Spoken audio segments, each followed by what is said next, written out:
Sonic tak bercuti. Tapi kita beralih daripada Sonic. Tapi itu menarik sebenarnya konsep yang dilihatkan tadi. Sonic tu antara orang yang akhlak yang bagus. Wah, bagus. Saya baru nak cerita pasal kelapa tu. Sebab kelapa tu menarik. Satu idea yang belum lagi kita lihat daripada tempat-tempat lain kan. Tapi anak kita, anak Malaysia sendiri boleh mengeluarkan idea yang cukup menarik dan juga benar seperti itu. Jadi itulah sebenarnya penting ya pembangunan belia dan juga masyarakat. Apatah lagi sekarang ini kita membawa konsep masyarakat madani. Di mana kalau kita melihat pendidikan merupakan teras kepada pembangunan masyarakat. Tapi yang lebih penting ialah bagaimana sebenarnya konsep pendidikan itu. Dan sekarang ini konsep pendidikan yang kita ingin bawakan ialah mengenai konsep takdib. Jadi apakah itu konsep takdib, bagaimana ia boleh diaplikasikan dan kegunaannya bagaimana. Kita nak terus saja bersama dengan tetamu kita di studio hari ini. Bersama dengan kita adalah Profesor Madya Dr. Mursyid Arsyad, pensyarah pembangunan belia, Fakulti Pengajian Pendidikan dan Pengetua KOSAS UPM. Assalamualaikum, selamat pagi. Waalaikumsalam warahmatullahi taala wabarakatuh. Selamat pagi. Sihat hari ini ya? Baik, alhamdulillah. Alhamdulillah. Doktor, bila kita bercerita mengenai konsep takdib ni, sebab apabila kita biasalah bila melihat satu istilah baru, kita rasa macam satu kejutan sedikit. Apakah itu takdib? Padahal sebenarnya takdib ini dah ada pun di sekeliling kita dan kita dah pun praktikkan tanpa kita sedar sebenarnya. Tapi untuk kita memahami lebih lanjut mengenai apakah itu konsep takdib, bagaimana konsepnya dan apa sebenarnya falsafah di sebalik takdib tu. Okay. Terima kasih. Assalamualaikum warahmatullahi wabarakatuh. Selamat pagi. Terima kasih kepada Saudari Syafiqah dan juga Saudari Rizwan. Terima kasih ke atas undangan. Selamat pagi Malaysia. Satu topik yang menarik sebenarnya dibincangkan. InsyaAllah kita akan bincangkan dengan konsep yang mudah kepahaman tentang takdib itu sendiri. Terutamanya bagaimana kita membentuk generasi muda. Kerana penting konsep takdib ni dipahami dan dihayati kerana konsep takdib ni berkait rapat dengan pembinaan akhlak dan adab itu sendiri. Jadi kita lihat dalam konsep takdib ni dia berbeza dengan konsep-konsep lain. Mungkin kita pernah dengar sebelum ni konsep tarbiyah, kan, konsep taklim kan. Kalau kita lihat konsep tarbiyah ni dia lebih kepada menjurus kepada proses, iaitu proses pembelajaran itu sendiri, dan pada masa yang sama proses pembelajaran tu dia tidak terhenti, malah dia berterusan. Sebab tu kita dengar istilah lifelong learning kan. Sebenarnya itulah konsep tarbiyah. Tapi dalam konsep tarbiyah itu sendiri juga merangkumi konsep taklim. Konsep taklim ni contohnya sebagai seorang guru kan, dia menyampaikan ilmu kepada anak muridnya. Jadi proses tersebut berlaku dalam bentuk pembelajaran lah, ya. Tetapi berbeza dengan konsep takdib ni. Takdib ni dia bukan sekadar konsep pembelajaran, tetapi guru tu menerapkan pendekatan adab di dalam proses pembelajaran tersebut. Sebab pembinaan adab ni penting dalam membentuk karakter. Jadi dilihat dalam konteks pembangunan belia, sebenarnya pembangunan karakter ni merupakan agenda utama. Kerana kita lihat dalam berdasarkan daripada kajian yang kita lakukan, mendapati bahawa terutamanya belia awal 15 hingga 18 tahun ni mereka sedang mencari identiti. Nak jadi apa kan. Jadi dengan adanya media sosial pada hari ini, saya rasa proses pembinaan identiti itu kalau kita tak dapat lihat dalam konteks sebenar pembangunan dan konsep komuniti, dia akan lihat dalam media sosial.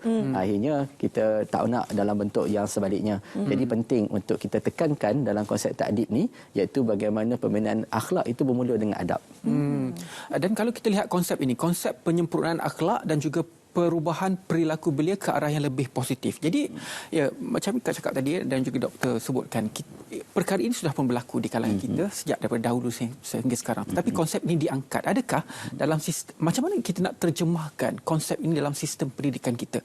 Adakah kita perlukan sesuatu pendekatan yang baru untuk mencapai konsep ini, untuk kita membentuk masyarakat yang madani, doktor? Dalam konteks ni, terutamanya melibatkan pendidikan, ya. Jadi kita lihat dalam konteks ini, kita bincangkan belia awal 15 hingga 18 ni kebanyakan mereka masih di peringkat sekolah kan, dan mereka menganjak masuk ke peringkat pengajian tinggi selepas tamatnya pendidikan di sekolah. Jadi penting kalau lihat dalam konteks ini, sebenarnya dia membentuk kepribadian. Dalam konteks ini penyempurnaan akhlak ni merujuk kepada ukuran kepribadian seseorang. So bagaimana akhlak tersebut sebenarnya membentuk karakter individu. Kalau akhlak tercemar, bermakna kepribadian juga tercela. Jadi penting untuk kita faham konteks ni, sebab akhlak ni dia bukan semata-mata kepada pengetahuan, kepada tindakan, tetapi sebenarnya bagaimana dia mengamalkan, menjadi amalan, pembudayaan dalam kehidupan seharian. Jadi konsep takdib ni kalau kita lihat dalam konteks pendidikan, benda yang sama. Bermakna di sini guru pendidik berperanan untuk membimbing pelajar-pelajar supaya dalam konteks ini pelajar-pelajar juga bukan saja mendapat ilmu pengetahuan, bukan mereka saja mahir untuk melakukan, tetapi mereka mampu untuk mengamal dan beramal dengan ilmu tersebut. Betul. Jadi yang paling penting di sini, Doktor, untuk menyampaikan konsep takdib ini juga ialah guru tersebut. Kerana kalau guru tersebut juga tidak memahami apakah itu konsep takdib pun tidak sampai komunikasi itu tidak akan berkesan. Jadi bagaimana, apa di antara elemen yang perlu ada pada seorang guru? Saya setuju dengan Syafiqah bermakna di sini guru memainkan peranan penting. Sebab tu kalau kita dengar istilah guru umpama lilin yang membakar diri untuk menerangi cahaya, sebenarnya penting untuk kita faham konsep takdib kerana guru-guru ni sebenarnya perlukan juga penghayatan dari segi konteks bagaimana pembinaan adab dan akhlak. Kalau kita lihat di kebanyakan negara-negara maju seperti di Finland, Sweden, yang mana sistem pendidikan mereka antara sistem pendidikan yang kita lihat yang mampu untuk membentuk karakter dan jati diri dan juga ketahanan ketahanan pelajar, mereka banyak menekankan dari segi konteks pembinaan adab itu sendiri. Jadi maknanya tak salah kalau kita masih lagi berpaksikan yang sama, dan maka kita perlu perkasakan lagi untuk pembinaan akhlak dan adab ini. Kerana bila kita dapat develop adab, membina adab itu sendiri, sebenarnya yang lain akan mengiringi. Walaupun kita memiliki konteks yang sama, tetapi paksi kita tetap untuk pembinaan karakter dan adab. So apabila pembinaan adab tu kita dapat bina, insya-Allah yang lain akan mengiringi. Jadi bila di situ kita lihat disiplin, komitmen, daya tahan, dan akhirnya akan membentuk karakter pelajar ataupun mahasiswa universiti yang memang mampu untuk menepani cabaran mendatang. Ya. Mungkin di kalangan masyarakat kita anak bersama dengan guru mungkin dalam 8 jam, itu pun paling maksimum lah sehari. Bapa hantar awal pagi sampailah petang ambil balik. Tetapi tanggungjawab sebenarnya guru sebenarnya adalah ibu bapa itu sendiri. Sejak daripada kecil kita dididik oleh ibu bapa. Jadi di sini ibu bapa macam mana boleh memainkan peranan sama seperti guru, seperti mana yang doktor sebutkan sebentar tadi, untuk kita menerapkan konsep ini. Ya, betul Saudara Rizwan. Kerana guru, ibu bapa juga memainkan peranan penting dalam proses pendidikan ini sendiri. Sebenarnya kalau kita lihat dalam konsep takdib ni, peranan ibu bapa juga turut membantu pembinaan karakter dan akhlak pelajar-pelajar kita, anak muda kita, dan bersama-sama dengan guru. Bermakna di sini sistem sekolah dengan ibu bapa ni sebenarnya berkait rapat. Kita tak boleh pisahkan. Itu sebenarnya konsep takdib yang kalau kita dapat terap dan terjemahkan dalam sistem pendidikan kita. Dan kalau kita lihat dalam konteks ni, kerana dalam pembinaan akhlak, terutamanya dalam konteks takdib dalam pembangunan belia, dia ada 3 dimensi yang kita boleh lihat. Pertama, dimensi diri. Dimensi diri ini sejauh mana kita membangunkan karakter mereka, anak-anak muda kita, dengan pengetahuan dan kemahiran, dan itu juga berlaku dalam sistem pendidikan kita di sekolah dan juga di peringkat pengajian tinggi. Tapi dalam masa sama, kita tak boleh melihat satu dimensi saja, iaitu dimensi diri. Kita perlu melihat kepada dimensi sosial, iaitu dari segi pembinaan aset luaran, iaitu bagaimana golongan belia ni boleh berkomunikasi, mereka boleh berinteraksi, dan juga mungkin mereka bersama-sama dalam komuniti dan bergerak bersama-sama untuk membangunkan negara kita. Itu penting. Dan akhir sekali adalah konsep akidah itu sendiri, pegangan.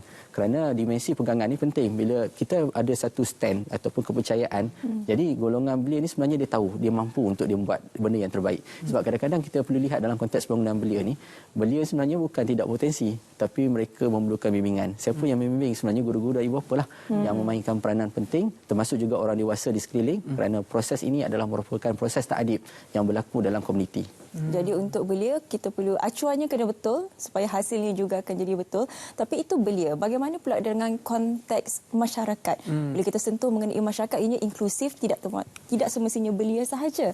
Jadi bila kita nak menyentuh mengenai masyarakat, pastinya kita tak boleh lari daripada konsep integriti dan juga rasuah. Kerana 2 perkara ini yang cukup kita berikan penekanan.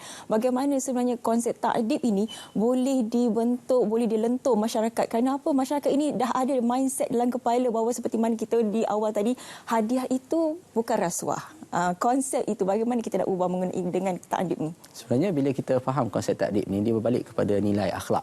Macam saya tadi, kalau kita keperadaan kita tercela, maka akhlak kita juga tercemar. Jadi penting untuk kita menjaga akhlak kita supaya akhlak kita ni berada dalam landasan yang sebenar, dan apa-apa yang saja kita buat tanpa orang melihat kita pun kita akan rasa takut untuk buat benda yang salah. Jadi konsep untuk takdib ni wajar sekali lah diterapkan dalam komuniti. Jadi dalam proses pendidikan komuniti ni perlu secara berterusan. Kita tak boleh anggap bahawa proses takdib ni berlaku dengan sendiri. Dia perlu memerlukan satu usaha. Kerana penting untuk kita bangunkan komuniti ni sebenarnya bermula daripada diri sendiri. Dan daripada diri sendiri faham tentang peranan kita, apa yang perlu kita lakukan, dan akan mempengaruhi keluarga kita, dan insya-Allah dia akan mempengaruhi komuniti dan juga masyarakat. Jadi penting untuk kita lihat bahawa proses adab itu sendiri, kita perlu tekankan bahawa kesopanan, kesusilaan itu sebenarnya adalah terjemahan kepada adab itu sendiri. Jadi kalau kita lihat dalam konteks komuniti juga, dia berkait rapat dengan golongan belia, sebab golongan belia dalam komuniti. Jadi kalau kita lihat dalam konteks pembangunan belia, dia ada satu istilah dipanggil sebagai pembangunan belia positif, iaitu Satu, bagaimana golongan belia ni dibangunkan dari segi peminat aset dalaman dan luaran. Maknanya aset dalaman tu karakter yang dimiliki oleh individu belia itu sendiri, manakala aset luaran ni sokongan daripada komuniti. Macam balik pada soalan Syafiqah tadi kan, komuniti itu mainkan peranan untuk membangunkan belia dan bersama-sama bekerja satu komuniti.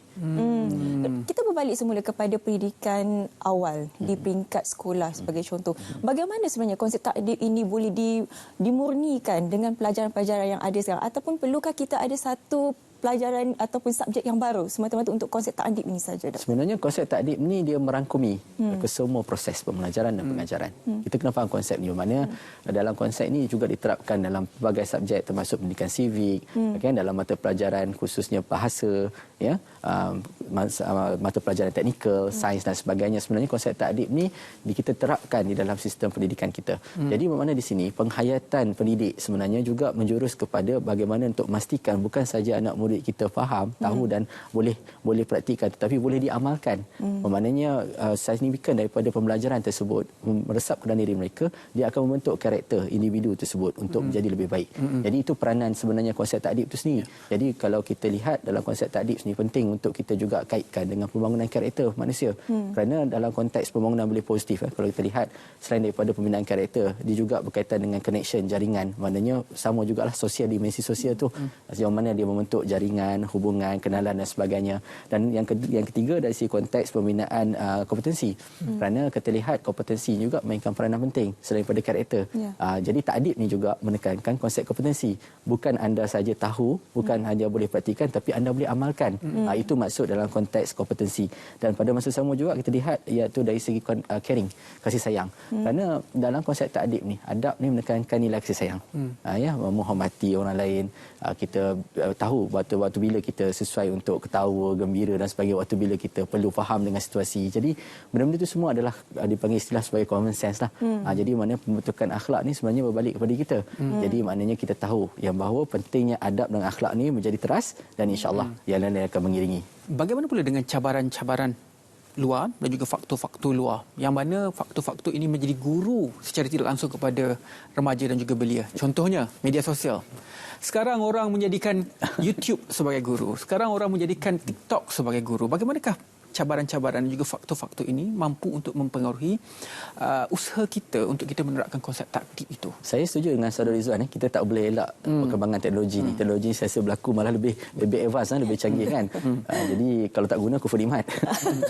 Jadi penting untuk kita gunakan sebaik-baiknya. Jadi maknanya kita perlu olah pendekatan media sosial ni dalam konsep takdib, kerana kita perlu menerapkan elemen-elemen untuk menyebarkan benda-benda yang baik, pendidikan, akhlak dan sebagainya melalui media sosial sampai masanya. Betul. Untuk kita lakukan secara lebih luas.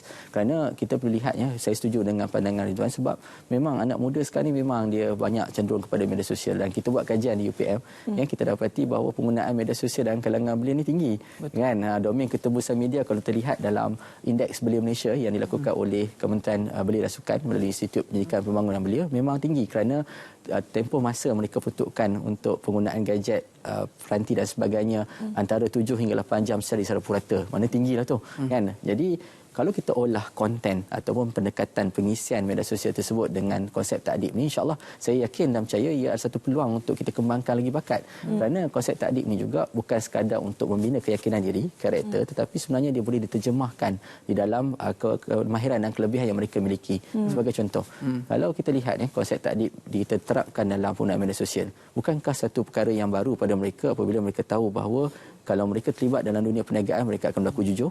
Ya, tidak adalah lagi berlaku macam tadilah skema apa sebagainya, kan, penipuan online dan sebagainya. Maknanya dia menggunakan online itu untuk memasarkan perniagaan. So jumlah pendapatan dia akan meningkat, dan masa sama juga dia masih mengekalkan lagi kata kepercayaan, trust, integriti dalam urus niaga. Itu sebenarnya adalah konsep takdib. Jadi benda itu kita boleh terjemahkan, dan tak mustahil kita ada TikTok berkaitan dengan mesej-mesej penyampaian takdib tu. Mungkin perkataan takdib tu boleh dirungkaikan dalam bentuk yang lebih kreatif, inovatif, supaya anak muda lebih menghargai bahawa takdib ini penting dalam pembinaan karakter. Ya, itulah, tapi untuk kita membina karakter, untuk menerapkan adab dan juga akhlak ini lebih mudah untuk disemai daripada bayi atau kanak-kanak. Tapi bila untuk golongan dewasa, belia khususnya, untuk kita reset semula perlakuan mereka, cara fikir mereka itu bukan satu perkara yang mudah. Apatah lagi mungkin dari segi perlakuan mereka di media sosial seperti mana Ridwan katakan tadi. Jadi bagaimana sebenarnya untuk kita riset semula minda belia ini? Ya, memang ada satu patah melentur buluh. Biarlah dari rebungnya. Ini dah bukan rebung, ini dah rotan dah. Balak dah. Jadi buluh besar ni.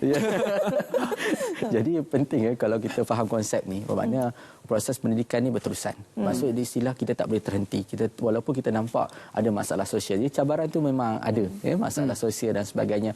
Tetapi kita ada masih lagi berpeluang untuk bentukkan karakter belia. Tak semestinya karakter belia ni hanya semula jadi sejak azali ada, tetapi sebenarnya ada satu proses, iaitu kita kena bantu mereka untuk mereka nampak ini adalah yang sepatutnya mereka faham. Kerana dalam konsep takdib ni adalah boleh mempertimbangkan antara baik dan buruk. Sebab bila kita ada nilai akhlak dan adab tu, dia boleh bezakan, dan itulah pentingnya kita perlu terapkan pada mereka.